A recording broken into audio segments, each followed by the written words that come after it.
Hi guys, welcome to the Cinemagic Cut. और आज बात करेंगे हम वेडिंग हाईलाइट को किस तरीके से आप बना सकते हैं, किस तरीके का उसका प्रोसेस होता है, किस तरीके के सॉन्ग सिलेक्शन होते हैं, किस तरीके के प्रीसेट यूज होते हैं। आज हम उसे स्टेप टू स्टेप करके ब्रेक डाउन करेंगे इस वीडियो में।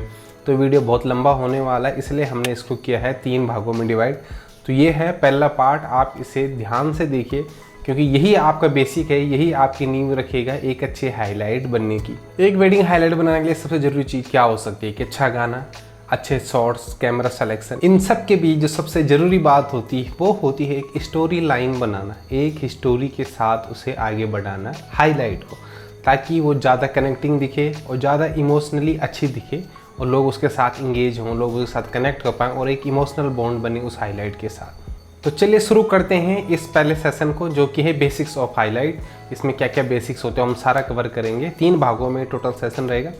तो चलिए शुरू करते हैं, लेकिन उससे पहले अगर आपने चैनल को सब्सक्राइब नहीं किया सब्सक्राइब कर लीजिए ताकि इससे अच्छी वीडियो आप मिस न कर पाएँ। जब भी कोई वीडियो एडिटर एक हाईलाइट बनाने को शुरू करता है तो उसके दिमाग में बहुत सारे ख्याल आते हैं, जैसे कि सॉन्ग कैसा होना चाहिए, किस तरीके का होना चाहिए। कोई फ्यूजन सॉन्ग इस्तेमाल कर सकते हैं या एक सॉफ्ट बैकग्राउंड म्यूजिक इस्तेमाल कर सकते हैं, कोई बॉलीवुड टाइप सॉन्ग यूज कर सकते हैं। तो ये किस तरीके से यूज करना होता है, इस सब में फंस जाता है एक नया एमेच्योर एडिटर। शुरू करते हैं बेसिस के पहले पॉइंट को। कुछ सारे सिनेमेटोग्राफर ऐसे होते हैं जो कि खुद ही वीडियो एडिटर होते हैं और सिनेमेटोग्राफी करने के बाद वेडिंग में जितने भी सिनेमेटोग्राफी का काम होता है सब करने के बाद वो खुद ही उस वीडियो को एडिट करते हैं, उसका हाईलाइट बनाते हैं या वेडिंग टीजर बनाते हैं। लेकिन कुछ वीडियो एडिटर ऐसे होते हैं जो कि सिनेमेटोग्राफर नहीं होते, वो नहीं शूट करते हैं, वो सिर्फ वीडियो एडिट करते हैं। उससे क्या होता है कि एडिटर को वो सारी चीज़ें पहले पता करनी पड़ती है, जैसे कि कितने कैमरा थे, किस तरीके के लेंसेज पे शूट किया गया और किस तरह की प्रोफाइल में शूट किया गया। कई बार वेडिंग में हम कुछ कैमरा स्टडी कैम पे रखते हैं, कुछ कैमरा आज हम गिम्बल पे यूज करते हैं। तो आपको ये सारी बातें पहले पूछ लेनी है कि भाई किस तरह के कैमरे थे, क्या कैमरा यूज हुआ। एंड सबसे ज़रूरी बात होती है कि किस तरह की प्रोफाइल में शूट किया हुआ, क्या S-Log2 यूज किया है, S-Log3 यूज किया है, HLG में यूज हुआ है या फिर न्यूट्रल में यूज किया गया है, किस तरह के फुटेज जो है खींचे गए हैं, वहाँ पर शूट किए गए हैं। और अगर आप सिनेमेटोग्राफर हैं और तब आप वीडियो एडिट कर रहे हैं तो तब आपके लिए और ईजी, क्योंकि आपको पहले से पता होगा कि किस तरीके से जो है लोकेशन पे शूट हुआ है। तो ये सब चीज़ आप पहले ध्यान में रख लीजिए और किस तरह की लॉग प्रोफाइल यूज हुई है वो भी आप ध्यान में रखें या पहले पूछ लें, ताकि आपको कलर ग्रेड करने में कोई दिक्कत ना हो। And second part is data analysis. उसमें सबसे पहले काम होता है कि किसी भी डेटा को, जितना भी ओवरऑल वेडिंग का डेटा, उसको आप 2 बार कॉपी कर लीजिए। एक बार तो आप मेन फाइल में जो कॉपी रखते हैं वो रखिए, दूसरा फिर दोबारा कॉपी कीजिए उसे सेम टू सेम, और उसमें आपको जो है एडिट करना है, ताकि कभी अगर डेटा करप्ट हो जाए या कुछ और समस्या आती है, आपको फाइलें रीनेम करनी पड़ती है, तो आपके लिए वो सुविधा बनी रहे,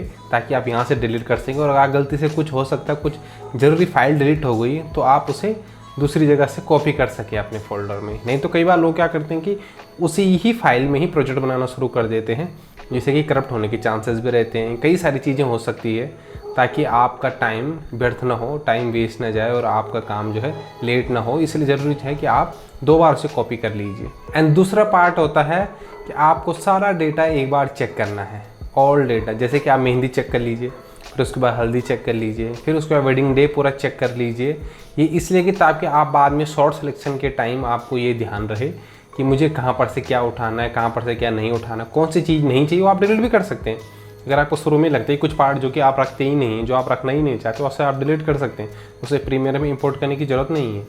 तो इसीलिए आपको डबल कॉपी करना है और एक बार सारा डेटा, ओवरऑल डेटा आपको चेक कर लेना है।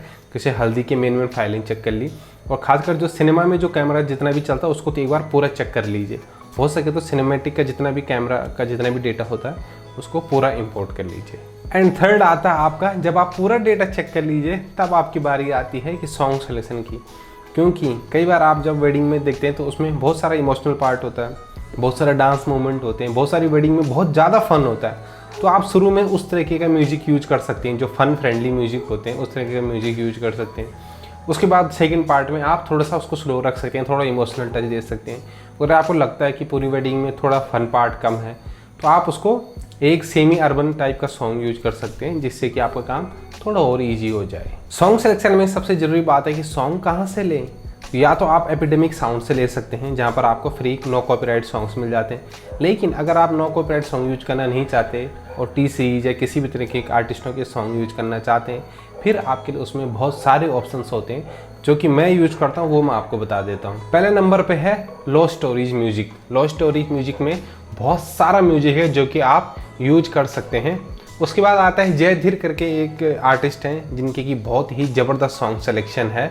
उसके बाद है अभिलाषा सिन्हा, इनका भी बहुत ज़बरदस्त तुम हो यहाँ, इनका एक बहुत ज़बरदस्त गाना जो कि आप वेडिंग हाईलाइट में यूज कर सकते हैं। वार्नर म्यूजिक इंडिया के बहुत सारे गाने हैं।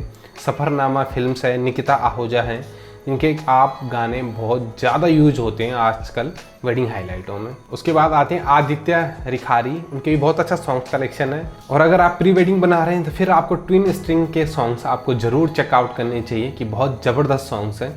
और अगर आप इंडियन क्लासिकल को वेस्टर्न म्यूजिक के साथ के कंपोजिशन को यूज करना चाहते हैं वेडिंग हाईलाइट में, तो मैं आपको स्ट्रांगली रिकमेंड करूंगा हारी और सुखमनी। हारी एंड सुखमनी एक चैनल है यूट्यूब पे जिनके सॉन्ग्स बहुत ही ज़बरदस्त हैं।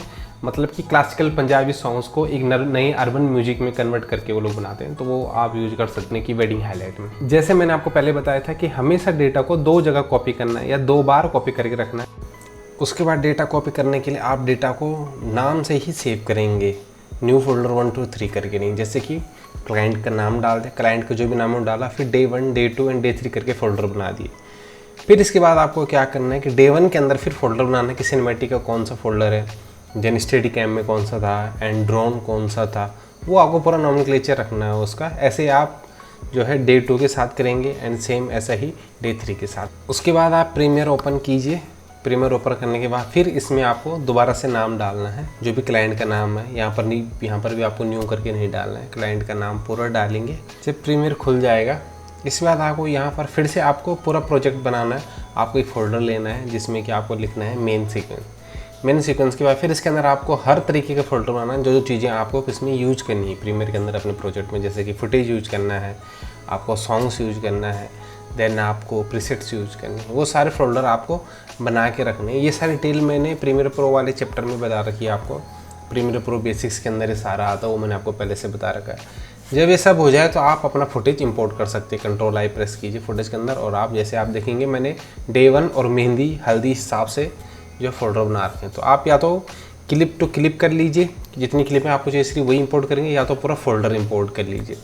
पूरा फोल्डर इंपोर्ट करने में ये होगा क्या होगा, पूरा डेटा तो आ जाएगा, लेकिन प्रीमियर आपका बाद में लैग कर सकता है, क्योंकि आपको सारी क्लिप्स हैं उनकी ज़रूरत नहीं पड़ने वाली, कुछ ज़रूरत पड़ेगी। तो आप पूरी क्लिप न करके बल्कि आप कुछ क्लिप्स कर सकते हैं जो आपको चाहिए। इसलिए मैंने आपको पहले बताया था, आप एक बार पूरा ओवरऑल डेटा देख लीजिए, ठीक है। उसके बाद एक सीक्वेंस क्रिएट कीजिए, उसका नाम हाईलाइट रख दीजिए या जो भी आप रखना चाहते हैं सीक्वेंस का नाम, और देन इसके बाद का प्रोसेस है नेक्स्ट। इसके बाद का जो प्रोसेस है, किस तरीके से आपको सॉन्ग्स के साथ साथ अपना फुटेज लगाना है एक एक करके, किस तरीके से फुटेज का आपको सिलेक्शन करना है, mid shot, wide shot, drone, opening shot क्या होंगे, मिडिल शॉट क्या होंगे, कहाँ कहाँ पर आपको गैदरिंग दिखानी, कहाँ कहाँ पर आपको ब्राइडल एंड ग्रूम के इंटेंस मोमेंट दिखाने, कहाँ कहाँ पर आपका इंटरव्यू रखना है, वो सारा हम कवर करेंगे सेकंड पार्ट में।